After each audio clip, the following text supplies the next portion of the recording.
ආයිබෝන් කියලා පිළිගන්නවා හැමදෙනාම ක්‍රික්සිලෝන් ටෝක් YouTube channel එකට. ඉතින් අපි අදත් වීඩියෝ එකක් අරගෙන ආවා. අද වීඩියෝ එකෙන් අපි කතා කරන්න බලාපොරොත්තු වෙන්නේ අද ඒ කියන්නේ පෙබරවාරි මාසේ 19 වෙනිදා තිබුණු ශ්‍රී ලංකාව සහ සිම්බාබ්වේ කණ්ඩායම් අතර තරගයේ විස්තර ගැන. එහෙනම් අපි වැඩි කතා නැතුව කෙලින්ම යන් වීඩියෝ එකට. වීඩියෝ එක පටන් ගන්න කලින් හැමදෙනාගේම ඉල්ලීමක් කරනවා අපේ channel එක subscribe කරන්න කියලා. ඒ වගේම like එකක් comment එකක් දාන්න කියලාත් ඉල්ලනවා.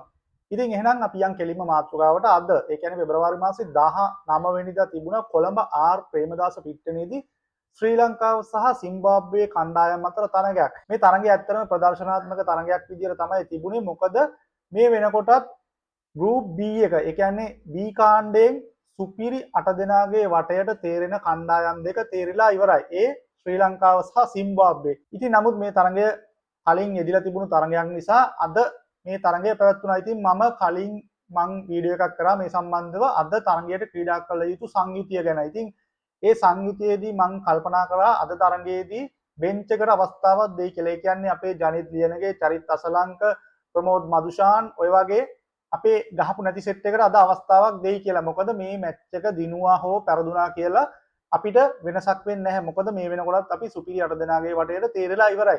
සුපිරි 8 දෙනාගේ වටේට තේරිලා යනකොට මේ ගෲප් එකේ 1 2 කියන ඒවා කිසි දෙයක් අදාළ වෙන්නේ නැහැ. මොකද සුපිරි 8 දෙනාගේ වටේදී හැම කණ්ඩායමක් එක්කම ක්‍රීඩා කරන්න ඕන. ඉතින් ඒ නිසා අපිට මේ ගෲප් එකේ 1 වුණාද 2 වුණාද කියන එක ප්‍රශ්නයක් නැති තැනක තමයි තිබුණේ. ඉතින් නමුත් අද තරගයට අපි ක්‍රීඩා කරනකොට අපේ සංයුතිය උනේ පැතුම් නිස්සංක, කුසල් පෙරේරා, කුසල් මෙන්ඩිස්, පවන් රත්නායක, දසුන් ශානක, කමින්දු මෙන්ඩිස්, දුනිත් වෙල්ලාලගේ, දුෂාන් හේමන්ත, මහීස් තීක්ෂණ, දිල්ෂාන් මදුශංක, ප්‍රමෝද් මදුෂාන්. ඔන්න ඔය කියන ටීම් එක තමයි අද මැච් එකට සෙල්ලම් කරේ. ඉතින් මෙතනින් දුස්මන්ත චමීර ඕස්ට්‍රේලියාවත් එක්ක තිබුණු මැච් එකේ සෙල්ලම් කරපු දුස්මන්ත චමීර වෙනුවට ප්‍රමෝද් මදුෂාන් ඇතුළත් කරලා තිබුණු කණ්ඩායමට. ඉතින් මගේ මතේ මම විශ්වාස කරන විදිහට මම හිතුවා අද අපේ බෙන්ච් එකට අවස්ථාවක් දෙයි කියලා. මොකද මේ මැච් එක අපිට දිනුවා හෝ පෙරදුනා කියලා ලොකු වෙනසක් නැති නිසා. නමුත් බෙන්ච් එකට අවස්ථාවක් දුන්නේ නැහැ. මේ වෙනකොට බෙන්ච් එකේ දුෂ්මන්ත චමීර හිටියා. දුෂ්මන්ත චමීර කලින් මැච් එකේ සෙල්ලම් කරා. මේ මැච් එකේ රෙස්ට් හින්දා දුෂ්මන්ත චමීර, අමිල් මිෂාර, චරිත් අසලංක, ජනිත් ලියනගේ ඔන්න ඔය කියන කට්ටිය තමයි අද බෙන්ච් එකේ හිටියේ. ඉතින් මෙතනින් ඇත්තටම අවස්ථාවක් දෙන්න තිබුණා ජනිත් ලියනගේට. මොකද දැන් ප්ලේයර්ස්ලා ඉන්ජර්ඩ් වෙනවා. දැන් මේ වෙනකොට ශ්‍රී ලංකාවේ 3 දෙනෙක් ඉන්ජර්ඩ්. එෂාන් මාලිංග වර්ල්ඩ් කප් එකට කලින් ඉංග්ලන්ඩ් සීරීස් එකේදී ඉන්ජර්ඩ් වුණා. ඊට පස්සේ වර්ල්ඩ් කප් එක පටන් ගන්නකොටම වනිදු හසරංග ඉන්ජර්ඩ් වුණා. ඊට පස්සේ ඕස්ට්‍රේලියාවත් එක්ක තිබුණු මැච් එකේදී මතීෂ පතිරණ ඉන්ජර්ඩ් වුණා. දැන් මතීෂ පතිරණ වෙනුවට අද කණ්ඩායමට කැඳවලා තිබුණා දිල්ෂාන් මදුශංක. ඉතින් මේ දිල්ෂාන් මදුශංකගේ කැඳවීම ගැනත් මට ප්‍රශ්නයක් තියෙනවා. මගේ මතේ මම හිතුවා බිනුර ෆර්නෑන්ඩු කණ්ඩායමට කැඳවයි කියලා. නුවන් තුෂාර, බිනුර ෆර්නෑන්ඩු සහ දිල්ෂාන් මදුශංක තමයි මතීෂ පතිරණගේ රිප්ලේස්මන්ට් එකට පිළිවෙලින් හිටපු 3 දෙනා. ඉතින් මෙතනින් නුවන් තුෂාර මේ පහුගිය වකවානුවේ සුපිරි දස්කම් අතර හිටියේ නැහැ. ඒ නිසා නුවන් තුෂාර මේතනදී එයාට ඒ තැන පිටිපස්සට යනවා. ඉතින් ඊට පස්සේ හිටියේ දිල්ෂාන් මදුශංක සහ බිනුර ෆර්නෑන්ඩු. දැන් බිනුර ෆර්නෑන්ඩු කැඳවලා නැතුව දිල්ෂාන් මදුශංක තමයි කැඳවලා තියෙන්නේ. නමුත් වමතින් වේගපන්දු යවන දිල්ෂාන් මදුශංකගේ දක්ෂතා අපි පහලට දානවා නෙමෙයි. නමුත් ශ්‍රී ලංකාවේ මේ විකට් වල ශ්‍රී ලංකාවේ හෝ ඉන්දියාවේ මේ විකට් වල බිනුර ෆර්නෑන්ඩු කියන එයාගේ වේරියේෂන්ස් එක්ක බිනුර ෆර්නෑන්ඩු ගත්තා නම් අපිට ලොකු වෙනසක් කරගන්න තිබුණා කියලා තමයි මම හිතන්නේ. දිල්ෂාන් මදුශංකගේ ස්විම් එක තියෙනවා. නමුත් මේ විකට් දැන් පේනකොට අමුතු විදියකට තමයි හැසිරෙන්නේ. ස්පිනර්ස්ලාට සපෝට් එකක් ලොකුවට දෙන්නෙත් නැහැ. ෆාස්ට් බෝලර්ස්ලා ඒ කියන්නේ වේරියේෂන්ස් නැති ෆාස්ට් බෝලර්ස්ලාටත් ලොකු සපෝට් එකක් දෙන්නේ නැහැ. දුෂ්මන්ත චමීර එදා පල්ලේ කැලේ මැච් එකේදී එයා වේරියේෂන්ස් යූස් කරා. වේරියේෂන්ස් එක තමයි බෝල් කරේ. ඉතින් ඒ නිසා හොඳ ප්‍රතිඵල ගන්න පුළුවන් වුණා. මේ විකට් වල ලොකුවට ෆාස්ට් බෝල් දැම්ම කියලා විකට් එන්නේ නැහැ. ඊට අමතරව බැට්ස්මන්ලා ලෑස්ති වෙලාම ඉන්නේ බෝලර්ස්ලාට ෂොට් එක දෙන්න. එලවෙලව ගහන ලෑස්තිලා ඉන්නේ. ඉතින් ඒ නිසා වේරියේෂන්ස් යූස් කරන බෝලර්ස්ලාට තමයි මේ ෆෝමැට් එකේ මේ විකට් වල ශ්‍රී ලංකාවේ සහ ඉන්දියාවේ සබ් කොන්ටිනන්ට්ස් මේ විකට් වලදී ලොකු අවස්ථාවක් තියෙනවා. ඉතින් අපේ තේරීම් කමිටුව සහ ඒ අනිත්කුත් කණ්ඩායම් සාකච්ඡා කරලා වෙන්නේ නැති දිල්ෂාන් මදුශංක කැඳෙව්ව කණ්ඩායමට. ඉතින් අද තරඟයේ දිල්ෂාන් මදුශංක සෙල්ලම් කරා. සිම්බාබ්වේ කණ්ඩායම ගත්තොත් බ්‍රයන් බෙනට්, කඩිවංශි මරුමානි, රයන් බර්ල්, සිකන්දර් ආසා, ඩයෝන් මාර්ස්, ටොනි මුනියංගා, ට්‍රිසිංගා මුසුකිවා, වෙලින්ටන් මසකත්සා, බ්‍රෑඩ් එවන්ස්, ග්‍රේම් ක්‍රීමර්, බ්ලෙසිං මුසර්බානි. ඔන්න ඔය කියන කට්ටිය තමයි සෙල්ලම් කරේ. බෙන්ච් එකේ ඉන්නෝ රිචඩ් උංගරාවා. උංගරාවා බෙන්ච් එකේ ඉන්නේ. උංගරාවා මේ සීරීස් එකේ සෙල්ලම් කරේ නෑ. මම දැක්කේ නෑ උංගරාවා බෙන්ච් එකේ ඉන්නේ. බෙන් කරන්, ක්ලයිව් මඩන්ඩේ අපිට සිම්බාබ්වේදී හම්බුණා. මපෝසා ඉන්නවා බෙන්ච් එකේ. ඔන්න ඔය කියන කට්ටිය තමයි සිම්බාබ්වේ කණ්ඩායම සහ අද තරඟයට සෙල්ලම් කරපු කණ්ඩායම සහ බෙන්ච් එකේ ඉන්නේ. ඉතින් මේ මැච් එක ගැන කතා කරොත් මේ මැච් එක අද තිබුණු මැච් එකේ ටොස් එක දින්නේ ශ්‍රී ලංකාවේ නායකයා දසුන් ශානක. ටොස් එක දිනලා අද දසුන් ශානක තීරණය කරා මුලින් බැට් කරන්න. ඉතින් මෙතනදී අද ප්‍රේමදාස ග්‍රවුන්ඩ් එකේ මැච් එක තිබුණේ එදා ඉන්දියන් පාකිස්තාන් මැච් එකේදීත් ටොස් එක දිනුවේ පාකිස්තාන් නායකයා. නමුත් පාකිස්තාන් නායකයා සල්මන් අලි යගා තීරණය කරා මුලින් බෝල් කරන්න. ඒ කියන්නේ ඉන්දියාවට බැට් කරන්න දුන්නා. ඉතින් නමුත් එලවන්න අවස්ථාවක් හම්බුන්නේ නැහැ පාකිස්තානට. පාකිස්තාන මේ මැච් එක තොර කරන් පෙරදුනා. ඉතින් මේ අද මැච් එකේදී ශ්‍රී ලංකාව තීරණය කරා අද ටොස් එක දිනවල බැට් කරන්න. මුලින් බැට් කළා සිම්බාබ්වේ කණ්ඩායම අඩු ලකුණු සංඛ්‍යාවකට අවුට් කළා. මේ මැච් එක දිනන එක තමයි ශ්‍රී ලංකාවේ සැලැස්ම වෙලා තියෙන්නේ. ආරම්භක පිතිකරුවන් විදියට ශ්‍රී ලංකාවේ ඉනිම ආරම්භ කරේ පැතුම් නිස්සංග සහ කුසල් පෙරේරා කියන සුසංයෝගය. කුසල් පෙරේරා එදා ඕස්ට්‍රේලියාවත් එක්ක තිබුණු මැච් එකේදී සාර්ථක වුණේ නැහැ. නමුත් අද මැච් එකේදී කුසල් පෙරේරා යම් කිසි දෙයක් කරා කණ්ඩායම වෙනුවෙන් බෝල 14කට වේගවත් ලකුණු 22ක් ගැහුවා. 4 පාරවල් 4ක් එල්ල කරා. මේ ඉනිමට ස්ට්‍රයික් රේට් එක 157ක් විදියට තමයි තිබුණේ. කුසල් පෙරේරා අවුට් වෙනකොට ශ්‍රී ලංකාවේ ස්කෝර් බෝඩ් එක ලකුණු 54යි විකට් එකයි. ඕවර 5යි එතකොට. ඊළඟට කුසල් මෙන්ඩිස් ආව. කුසල් මෙන්ඩිස් මේ මැච් එකට එනකොට බැක් ටු බැක් හාෆ් සෙන්චරිස් ගහලා හිටියේ. හාෆ් සෙන්චරිස් 3ක් ගහලා හිටියේ. නමුත් මේ මැච් එකේදී කුසල් මෙන්ඩිස් ස්ට්‍රගල් කරා. බෝල 20කට ලකුණු 14යි ගැහුවේ. ස්ට්‍රයික් රේට් එක 70ක් විදියට තමයි තිබුණේ කුසල් මෙන්ඩිස්ගේ. මෙතන පොඩි බලපෑමක් කරා. නමුත් කුසල් මෙන්ඩිස් සහ පැතුම් නිස්සංක කියන මේ සුසංයෝගය අතර පාර්ට්නර්ෂිප් එකක් බිල්ඩ් වුණා. ලකුණු 46ක බෝල 43කට තමයි මේ ලකුණු 46 ගත්තේ. මෙතනදී පොඩ්ඩක් ශ්‍රී ලංකා ඉනිම පොඩ්ඩක් විතර ස්ලෝ වුණා ලකුණු ලබා ගැනීමේ වේගය. ඊළඟට කුසල් මෙන්ඩිස්ගේ දැවී යාමෙන් පස්සේ බැට් කරන්න ආවේ පවන් රත්නායක. පවන් රත්නායක සහ පැතුම් නිස්සංග අතර පාර්ට්නර්ෂිප් එකක් බිල්ඩ් වුනේ නැහැ. ලකුණු 8යි මේ දෙන්නගේ පාර්ට්නර්ෂිප් එක. බෝල 9කට. ඉතින් ඒ අනුව පැතුම් නිස්සංක අවුට් වුණා ඊළඟ විකට් එක විදියට. 4 පාරවල් 8ක් එල්ල කරා මේ ඉනිමට. ස්ට්‍රයික් රේට් එක 151ක් විදියට තමයි තිබුණේ. ඉතින් පැතුම් නිස්සංක යාගේ රෝල් එක කරලා තමයි අද අවුට් වුනේ. ඊළඟ බැට්ස්මන් විදියට ආවේ කමිදු මෙන්ඩිස්. නමුත් කමිදු මෙන්ඩිස්ට අද සාර්ථක වෙන්න හම්බුන්නේ නැහැ. බෝල 5කට ලකුණු 7යි ගැහුවේ කමිදු මෙන්ඩිස්. ඊළඟ විකට් එක විදියට අවුට් වුණා කමිදු මෙන්ඩිස්. කමිදු මෙන්ඩිස් සහ පවන් රත්නායක අතරත් බෝල 10කට ලකුණු 15ක් තමයි පාර්ට්නර්ෂිප් එක තිබුණේ. දැන් මේ එන්න පළවෙනි විකට් එක, ඒ කියන්නේ ඕපනර්ස්ලාගේ හොඳ පාර්ට්නර්ෂිප් එකක් බිඩ් වෙලා තිබුණා අඩු බෝල ගානකට. දෙවැනි විකට් එක බෝල 43කට ලකුණු 46යි පාර්ට්නර්ෂිප් එක. ඊළඟට බෝල 9කට ලකුණු 8යි පැතුම් නිස්සංග සහ පවන් රත්නායක. ඊළඟට කමිදු මෙන්ඩිස් සහ පවන් රත්නායක බෝල 10කට ලකුණු 15යි. ඊළඟ බැට්ස්මන් විදියට ආවේ නායකයා දසුන් ශානක. නමුත් දසුන් ශානකටත් අද සාර්ථක වෙන්න හම්බුන්නේ නැහැ. බෝල 7කට ලකුණු 6යි ගැහුවේ. ස්ට්‍රයික් රේට් එක 85යි. ඔන්න ඔය වගේ ශ්‍රී ලංකා ඉනිම මැද පෙළ යම් කිසි කඩාවැටීමක් අද සිද්ධ වුණා. පවන් රත්නායක එක පැත්තකින් ඒ පැත්ත අල්ලගෙන හිටියා. නමුත් අනිත් පැත්තේ බැට්ස්මන්ලාට ලොකු දෙයක් කරන්න හම්බුන්නේ නැහැ. ඉතින් දසුන් ශානක අවුට් වෙනකොට ශ්‍රී ලංකා ඉනිම තිබුණේ ලකුණු 142කට විකට් 5යි. ඕවර 17යි බෝල 1යි. මේ වෙනකොට ටිකක් ස්ටක් වෙලා තිබුණේ. මොකද 4 පාරවල් නැතුව 1-2 කෑලි ගත්තා. නමුත් 4 ඒවා නැතුව ශ්‍රී ලංකා ඉනිම ස්ටක් වෙලා හිටියේ. ඊළඟ බැට්ස්මන් විදියට ආවේ දුනිත් වෙල්ලාලගේ සහ පවන් රත්නායක අතර හොඳ පාර්ට්නර්ෂිප් එකක් බිල්ඩ් වුණා. බෝල 10කට ලකුණු 22ක් ගැහුවා. පවන් රත්නායක ශ්‍රී ලංකා ඉනිමේ අවසන් ඕවරවලදී ලකුණු සංඛ්‍යාව වැඩි කරන්න වේගවත් ඉනිමක් ක්‍රීඩා කරන්න හැදුවා. ඒ වෙලාවේ තමයි පවන් රත්නායක අවුට් වුණේ. බෝල 25කට ලකුණු 44ක් ගැහුවා. 4 පාරවල් 3ක් සහ දෙවන්ත 6 පාරවල් 2ක් ගැහුවා පවන් රත්නායක. ස්ට්‍රයික් රේට් එක 176ක් විදියට තිබුණේ. පවන් රත්නායක තමන්ගේ රෝල් එක කරා.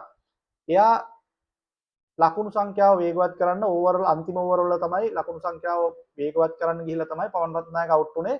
පවන් රත්නායක අවුට් වෙනකොට ශ්‍රී ලංකා ඉනිම තිබුණේ ලකුණු 164කට විකට් 6යි ඕවර් 18යි බෝල 5යි. ඔන්න ඔය විදිහට තමයි තිබුණේ පවන් රත්නායක අවුට් වෙද්දී ඊට පස්සේ දුෂාන් හේමන්ත තමයි ඊළඟ බැට්ස්මන් විදිහට ආවේ. වනිදු හසරංගගේ රිප්ලේස්මන්ට් එක විදිහට දුෂාන් හේමන්තව ටීම් එකට අරන් තින්නේ තුන් ඉරියව්. ඕල් රවුන්ඩර් කෙනෙක් විදිහට තමයි දුෂාන් හේමන්තව අරන් තින්නේ. නමුත් අද දුෂාන් හේමන්තට පිතිකරණ අංශයෙන් තමන්ගේ ඒ කලර්ස් පෙන්වන්න අවස්ථාවක් හම්බුනේ නැහැ. දුෂාන් හේමන්ත එක බෝලයයි ඒ වෙලාවේ ලොකු දේවල් කර ඉන්නත් බෑ. අන්තිම ඕවර් හින්දා දුෂාන් හේමන්ත ලොකු පාරක් ගැහුවා. නමුත් ඒක කැච් එකක් විදියට ගියා. දුෂාන් හේමන්ත එක බෝලයයි ලකුණු බිංදුවයි ලකුණු ලබා ගන්න ඉස්සෙල්ලා දුෂාන් හේමන්ත අවුට් වුණා. ඊට පස්සේ මහේෂ් තීක්ෂණ සහ දුනිත් වෙල්ලාලගේ තමයි ශ්‍රී ලංකා ඉනිම අවසන් කරේ. දුනිත් වෙල්ලාලගේ නොට් අවුට් 15ක් ගැහුවා බෝල 8කට 4 පාරවල් 3ක් ගැහුවා. දුනිත් වෙල්ලාලගේ හොඳට බැට් කරා අවසන් ඕවර් වල අන්තිම ඕවර් වල දුනිත් වෙල්ලාලගේ බැට් කරා හොඳට. ඉතින් ඒ අනුව ශ්‍රී ලංකා ඉනිම ඕවර් 20 අවසානයේදී ලකුණු 178ක් විකට් 7කට තමයි තිබුණේ. ඉතින් ශ්‍රී ලංකා ඉනිම 178කින් නැවතුණාට ශ්‍රී ලංකා ඉනිමට තව ලකුණු 15ක් 20ක් විතර එකතු වෙන්න තිබුණා. මොකද මේ මැද පෙළදී ස්ටක් වුණා. එක පිට විකට් වැටුණු නිසා ලකුණු ලබා ගැනීමේ වේගය අඩු වුණා. පළවෙනි විකට් එක ලකුණු 54 දී ඕවර් 4යි බෝල 6යි. දෙවෙනි එක 100 දී දෙවෙනි විකට් එක ඕවර් 12යි බෝල 1යි. තුන්වෙනි එක 108 දී හතරවෙනි එක 123 දී පස්වෙනි එක 142 දී හයවෙනි එක 164 දී හත්වෙනි එක 164 දී ඔන්න ඔය වගේ බැක් ටු බැක් විකට් වැටුණු නිසා ශ්‍රී ලංකා ඉනිම අඩපණ වුණා. ඉතින් ඒ අනුව ශ්‍රී ලංකාව වෙනුවෙන් පැතුම් නිස්සංග බෝල 41ට 62යි, කුසල් පෙරේරා 14ට 22යි, කුසල් මෙන්ඩිස් 20ට 14යි, පවන් රත්නායක 25ට 44යි, කමිලු මෙන්ඩිස් 5ට 7යි, දසුන් ශානක බෝල 7ට ලකුණු 6යි, දුනිත් වෙල්ලාලගේ 8ට 15යි, දුෂාන් හේමන්ත එක බෝලයයි නෝට්, මහේෂ් තීක්ෂණ නොට් අවුට් ලකුණු බිංදුවයි. ඔන්න ඔහම තමයි තිබුණේ. සිම්බාබ්වේ බෝලිං ගැන කතා කරොත් සිකන්දරාසා ඕවර් 4යි 36ට 9 විකට්, බ්ලෙසිං මුසර්බානි ඕවර් 4යි 38ට 2යි, මසකට්සා ඕවර් 3යි 23ට 9 විකට්, බ්‍රෑඩ් එවන්ස් ඕවර් 3යි 35ට 2යි, ක්‍රීමර් ඕවර් 4යි 27ට 2යි. ක්‍රීමර් හොඳට බෝල් කරා. එයා තමයි විකට් ගත්තේ. ඉකොනොමිකල් ස්පෙල් එකක් දාලා තින්නේ ඕවර් 4ට 27යි ගහලා තින්නේ. රයන් බර්ල් ඕවර් 2යි 16ට 1යි. ඔන්න ඔහම තමයි සිම්බාබ්වේ බෝලිං තිබුණේ. ලකුණු 179ක ජයග්‍රාහී ඉලක්කයක් හඹා යන්න සිම්බාබ්වේ වෙනුවෙන් පන්දුවල පහර දෙන්න ආරම්භක පිතිකරුවන් විදියට ආවේ බ්‍රයන් බෙනට් සහ තඩිවංශි මරුමානි. ඉතින් මේ දෙන්න අතර සුපිරි පාර්ට්නර්ෂිප් එකක් බිල්ඩ් වුණා. පළවෙනි විකට් එකට පවර් ප්ලේ එක හොඳට කන්ට්‍රෝල් කරා මේ දෙන්න. ඒ අනුව තඩිවංශි මරුමානි අවුට් වුණා. මුළු ලකුණු සංඛ්‍යාව ලකුණු 69 දී සිම්බාබ්වේ කණ්ඩායමේ මුළු ලකුණු සංඛ්‍යාව ලකුණු 69 දී තමයි පළවෙනි විකට් එක අවුට් වුණේ. ඒ තඩිවංශි මරුමානි එතකොට ඕවර් 8යි බෝල 3යි. මරුමානි බෝල 26කට ලකුණු 34ක් ගැහුවා. 4 5ක් ගැහුවා, 6 එකක් ගැහුවා. දුනිත් වෙල්ලාලගේ බෝල් එකට තමයි මරුමානි අවුට් වුණේ. බෝල 26කට ලකුණු 34ක් ගහලා. මරුමානි අවුට් වුණාට පස්සේ ඊළඟ බැට්ස්මන් විදියට ආවේ රයන් බර්ල්. රයන් බර්ල් සහ බ්‍රයන් බෙනට් අතර හොඳ පාර්ට්නර්ෂිප් එකක් බිල්ඩ් වුණා. බෝල 19කට ලකුණු 29ක් මේ දෙන්න අතර පාර්ට්නර්ෂිප් එක බිල්ඩ් වුණා. ඒ අනුව සිම්බාබ්වේ දෙවෙනි විකට් එක විදියට රයන් බර්ල් අවුට් වෙනකොට සිම්බාබ්වේ මුළු ලකුණු සංඛ්‍යාව ලකුණු 98යි. එතකොට ඕවර් 11යි බෝල 4යි. රයන් බර්ල් ලකුණු 23කට අවුට් වුණා. බෝල 12කට තමයි මේ ලකුණු 23 ගැහුවේ. 4 පාරවල් 2යි, එක 6 පාරයි. ස්ට්‍රයික් රේට් එක 191යි. දසුන් ශානකගේ බෝල් එකට තමයි රයන් බර්ල් අවුට් වුණේ. ඊළඟට සිකන්දරාසා ආවේ. සිකන්දරාසා අධි වේගවත් ඉනිමක් ක්‍රීඩා කරා. සිකන්දරාසා තමයි මේ ලොකුම ඩැමේජ් එක කරේ. බෝල 26කට ලකුණු 45ක් ගැහුවා. 4 පාරවල් 2යි, 6 පාරවල් 4යි. දැවැන්ත 6 පාරවල් 4ක් ගැහුවා. 173යි ස්ට්‍රයික් රේට් එක. සිකන්දරාසා සහ බ්‍රයන් බෙනට් අතර සම්බන්ධතාවය ලකුණු 69ක්. බෝල 40කට බ්‍රයන් බෙනට් සහ සිකන්දරාසා බෝල 40කට ලකුණු 69ක සම්බන්ධතාවයක් ගොඩනැගුවා. මේ දෙන්නගේ මේ පාර්ට්නර්ෂිප් එකකින් හින්දා තමයි සිම්බාබ්වේ ඉනිම ජයග්‍රහණය කරා යන්න ඕන පදනම දාගත්තේ මෙන්න මේ බ්‍රයන් බෙනට් සහ සිකන්දරාසාගේ මෙන්න මේ ඉනිම හින්දා. ඉතින් බ්‍රයන් බෙනට්ගේ කැච් එකක් දුන්නා කුසල් පෙරේරාට. නමුත් ඒ කැච් එක අල්ල ගන්න අවස්ථාවක් හම්බුනේ නැහැ කුසල් පෙරේරාට. ඉතින් ඒ නිසා බ්‍රයන් බෙනට් ඒකෙන් ප්‍රයෝජනය අරගෙන දැන් බ්‍රයන් බෙනට් හාෆ් සෙන්චරිස් දෙකක් ගහලා හිටියත් මේ මැච් එකේ හාෆ් සෙන්චරියක් ගැහුවා. ඒ අනුව බ්‍රයන් බෙනට් ලකුණු 63ක් ගැහුවා බෝල 48කට. 4 පාරවල් 8ක් ගැහුවා මේ ඉනිමට. ඉතින් සිකන්දරාසා ලකුණු 45කට අවුට් වුණාට පස්සේ ඊළඟ බැට්ස්මන් විදිහට ආවේ මුසුකිවා. නමුත් මුසුකිවාටත් වැඩි වෙලාවක් විකට් එකේ ඉන්න හම්බුන්නේ නැහැ. බෝල දෙකයි ගහන්න පුළුවන් වුණේ. එක ලකුණයි ගැහුවේ බෝල දෙකට. දුෂාන් හේමන්තගේ බෝල එකට දසුන් ශානක සුපිරි ගණයේ කැච්චයක් ඇල්ලුවා. ඒ අනුව මුසුකිවා අවුට් වුණා. මේ මුසුකිවා සහ සිකන්දරාසා එක ළඟ අවුට් වුණා. ඉතින් ඒ අනුව සිම්බාබ්වේ ඉනිං එක 169කට විකට් 4ක් විදිහට තමයි තිබුණේ. ඒ වෙලාවේ ඕවර් 19යි. එතකොට ඕවර් 18යි බෝල 5යි. ඉතින් සිකන්දරාසා සහ මුසුකිවා මෙන්න මේ එක පිට අවුට් වුණා. සිකන්දරාසා 167 දී අවුට් වුණා. මුසුකිවා 169 දී අවුට් වුණා. ඉතින් මුසුකිවා අවුට් වෙනකොට සිම්බාබ්වේ ඉනිම 169ට විකට් 4යි ඕවර් 18යි බෝල 5යි. ඉතින් මුසුකිවා අවුට් වුණාට පස්සේ ඊළඟ බැට්ස්මන් විදිහට ආවේ ටෝනි මුනියොන්ගා. ඉතින් අන්තිම ඕවරේට මුණ දෙන්න හිටියේ ටෝනි මුනියොන්ගා සහ බ්‍රයන් බෙනට් කියන පිතිකරුවන් යුගලයේ සිම්බාබ්වේ වෙනුවෙන්. ශ්‍රී ලංකාවේ මහිස් තීක්ෂණ තමයි අන්තිම ඕවරේ දැම්මේ. අන්තිම ඕවරේ පළවෙනි බෝලරටම ටෝනි මුනියොන්ගා 6ක් ගැහුවා. ඉතින් ඒ අනුව තවත් ලකුණු කීපයක් තමයි ඕනේ. ඒ ලකුණු ප්‍රමාණය ලබාගෙන සිම්බාබ්වේ කණ්ඩායම ශ්‍රී ලංකාවත් එක්ක තිබුණු මේ ගෲප් ස්ටේජ් එකේ මැච් එක ජයග්‍රහණය කරා. සිම්බාබ්වේ ඉනිම ලකුණු 182ක් විකට් 4කට ඕවර් 19යි බෝල 3යි. ඔන්න ඔය විදිහට තමයි සිම්බාබ්වේ ඉනිම අද අවසන් වුණේ. ඉතින් අද 179ක ටාගට් එකක් තමයි සිම්බාබ්වෙට හම්බුනේ. ඉතින් ඒ අනුව සිම්බාබ්වේ T20 ඉතිහාසයේ හඹා ගියපු T20 වල හඹා ගියපු දෙවන හොඳම හඹා යෑම තමයි අද ශ්‍රී ලංකාවට එරෙහිව වාර්තා කරේ සිම්බාබ්වේ කණ්ඩායම. ඉතින් ශ්‍රී ලංකාව පැත්තෙන් ගත්තොත් අපිට එක්ස්කියුස් එකක් විදියට කියන්න පුළුවන් අද දුෂ්මන්ත චමීර සෙල්ලම් කරේ නැහැ කියලා අපේ බෝලිං ඇටැච් එක පැත්තෙන්. නමුත් මම හිතන්නේ නැහැ දුෂ්මන්ත චමීර හිටියත් අද සිම්බාබ්වේ නවත්තන්න පුළුවන් වෙයි කියලා. ඊට අමතරව ශ්‍රී ලංකාව පැත්තෙන් ගත්තොත් අද ෆීල්ඩින් සැලකිය යුතු මට්ටමක තිබුණ නැහැ. කැච් එකක් මිස් වුණා කුසල් පෙරේරාට බ්‍රයන් බෙනට්ගේ. ඉතින් බ්‍රයන් බෙනට් තමයි සිම්බාබ්වේ නැංගුරම් විදියට හිටියේ. බ්‍රයන් බෙනට් නොට් අවුට් ගැහුවා ලකුණු 63ක් බෝල 48කට 4 පහරවල් 8යි. ස්ට්‍රයික් රේට් එක 131ක් විදියට තියෙන්නේ. නමුත් බ්‍රයන් බෙනට් ඉස්සෙල්ලා මැච් වලත් එයාගේ පැත්තෙන් සාමාන්‍ය නෝමල් ගේම් එකක් සෙල්ලම් කරනවා. නමුත් එයා එක පැත්තක් නවත්තගෙන ඉන්නවා. ඉතින් සිම්බාබ්වේ බැට්ස්මන්ලා අනිත් කට්ටිය අනිත් පැත්තෙන් තමයි ඒ කට්ටිය ස්පීඩ් කරන්නේ ඒ දේවල් කරන්නේ. අපි දැක්කා ඕස්ට්‍රේලියාවත් එක්ක තුරු මැච් එකේ සිකන්දරාසා කියලා තිනවා. අර මැදදී එයාලා අඩු විකට් ගානකට ලකුණු ප්‍රමාණයක් අරගෙන හිටියා ඕවර් ගාන වෙනකොට. එතකොට ලකුණු ස්පීඩ් කරන්න කියලා ඩ්‍රෙසින් රූම් එකේ කතා වුණා කියලා. නමුත් ඒ වෙලාවේ තීරණය කළා තියෙනවා අපි මෙතන ස්පීඩ් කරන්න ගියොත් අපේ ඉතුරු විකට් ටිකත් වැටිලා ඉනිං එක මගදී නවතී. ඒ නිසා සාමාන්‍ය විදියට ඔය බැට්ස් කරන්න කියලා උපදෙස් දීලා තියෙනවා. ඉතින් ඒ අනුව තමයි සිම්බාබ්වේ කණ්ඩායම ලකුණු 170 ගානකට ගියේ. ඉතින් මේ බ්‍රයන් බෙනට්ගේ රෝල් එක සිම්බාබ්වේ පැත්තෙන් ගත්තොත් එයාලගේ රහස ජයග්‍රහණයේ රහස සහ ලකුණු සංඛ්‍යාවල් වලට යන හඹා යනකොට සහ බැට් කරනකොට මුලින් එයාලා ලොකු ලකුණු සංඛ්‍යාවකට යන්නේ එක පැත්තකින් බ්‍රයන් බෙනට් එක පැත්තක් ආරක්ෂා කරන් ඉන්නේ හින්දා. ඉතින් ශ්‍රී ලංකාවේ පැත්තෙන් ගත්තොත් ශ්‍රී ලංකාවේ අපි දැක්කා පහුගිය මැච් වලදී කුසල් මෙන්ඩිස් එක පැත්තක් ආරක්ෂා කරන් එක පැත්තක් අල්ලගෙන ඉන්නවා. ඉතින් මෙන්න මේ වගේ රෝල් එකක් අනිවාර්යෙන් අවශ්‍යයි. අද පැතුම් නිස්සංක හිටියා. නමුත් පැතුම් නිස්සංක මැදදී ඒ කියන්නේ ඉනිං එක මැදදී පැතුම් නිස්සංක අවුට් වුණා. එතනින් පස්සේ මැද පෙළ පිතිකරුවන් අර පෙර කඩා වැටෙන විදිහටම කඩා වැටෙන්න පටන් ගත්තා. ඉතින් ඒ අනුව සිම්බාබ්වේ කණ්ඩායම මේ මැච් එක ජයග්‍රහණය කළා. ගෲප් B එකේ ටේබල් টොප් විදිහට තමයි සුපර් 8 එකට යන්නේ. නමුත් මම කලින් කිව්වා සුපර් 8 එකට යනකොට මේ ගෲප් ස්ටේජ් වල මේ අංක 1ද 2ද කියන එක අදාළ වෙන්නේ නැහැ. සිම්බාබ්වේ අයර්ලන්ත මැච් එකට වැස්ස නිසා සිම්බාබ්වේ කණ්ඩායම ලකුණු 5ක් අරන් හිටියේ. ඒ අනුව මේ දෙකයි ලකුණු 7ක් වුණා යාළගේ. ඉතින් අපි බලමු මොකද වෙන්නේ කියලා. සුපර් 8 වල තියෙන මැච් වල ඒ විස්තරත් එක්ක හම්බෙමු. අපේ channel එක subscribe කරන්න, ඒ වගේම like එකක්, comment එකක් දාන්න. එහෙනම් අදට ගිහින් එන්නම් අපි සියලු දෙනාටම ජය වේවා.